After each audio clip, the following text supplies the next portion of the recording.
You're listening to Eat, Play, Sex with Dr. Kat, the place to uplevel that sexy life of yours, with expert talk on sex, love, and nutrition. Share with our listeners, what does it mean to have that relationship with cerebral? Yeah. So cerebral palsy is a neurological disconnection between the brain and either the upper half of the body or the lower half of the body, or both. And I was challenged with this gift right at my premature birth, and so it was due to a lack of oxygen to my brain, and so that is what caused that disconnection from my brain to my legs. And so it affects, for me personally, it affects my legs mostly. So my balance is affected. I use crutches, forearm crutches, to get around as independently as I can. I use like a tripod walker when I go shopping, things like that. As much independence as I can create and cultivate is really, really such a huge goal of mine, I think, for my entire life. And this relationship to my disability has been one that, through my yoga and through now this new endeavor of pleasure empowerment coaching, I have come to see and connect with as it's a huge teacher of mine. It's not, yes, you know, I do need extra help here and there, and more so than the average able-bodied person, but it has taught me and continues to teach me, you're not your disability, right? You're not your label, whatever that label is. It's I mean, it's been my, you know, it's so interesting. What's coming through right now for me is like, it's been my partner in life, you know. And navigating it and welcoming it and speaking to it and with it and being with it, while not becoming attached to it, right? It's like, it's a part of me, but it's not me. And that's a huge life lesson that I've had to come to throughout my journey. Yeah, and what a powerful lesson for everyone, right? Because how often do we identify with our emotions, or we identify with something that happened to us, or we identify, you know, and make this as who we are, encapsulating all of us, and then we forget that there's all these different parts of us that make this complex human that we are, and can oftentimes inhibit us from growing, right? Because definitely.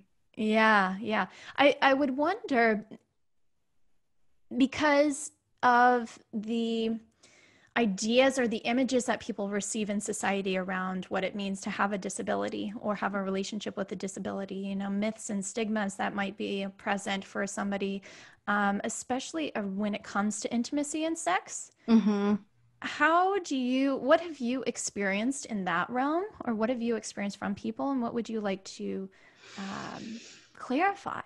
Yeah, I love I find it so interesting how you're saying clarify. I feel like bring more awareness to, although it's definitely something that is continuing to evolve for myself. I don't it's like I don't have it all figured out, right? Like experience wise and things like that. But for me, I would say the biggest stigma that feels true for me right now is what is coming up is that you know, that we are going to be taken advantage of, right? That we are going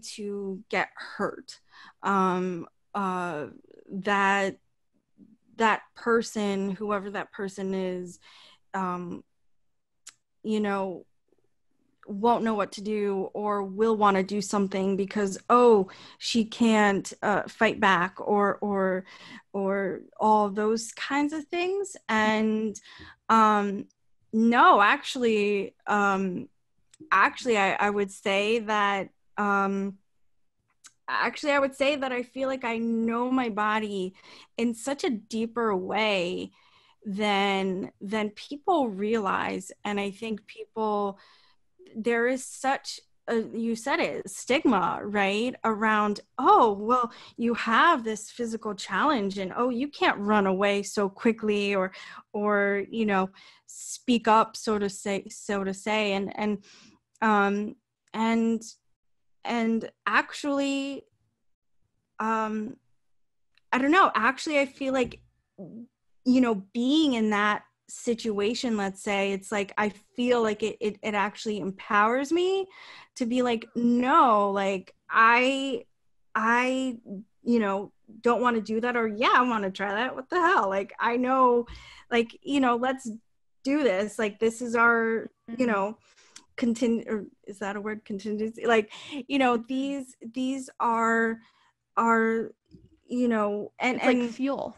It's yeah, fueling you. You're like, it okay, you're going to is. tell me I can't do this? Watch me. I'm going to do Totally. this. Yeah. Totally. Yeah. Wow. Totally. And you really Totally. have proven that. Like you've really, in Mhm. the work that you've done, because I've seen you speak on Wanderlust. I've seen you done interviews online. I've seen you talk about, you know, your experience with cerebral palsy and your mission for pleasure. And it's like, you have a strong voice.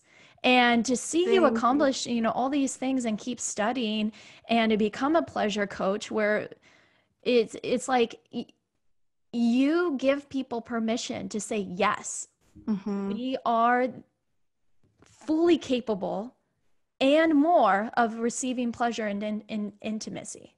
Totally. Totally. Lovers, thank you again for tuning in.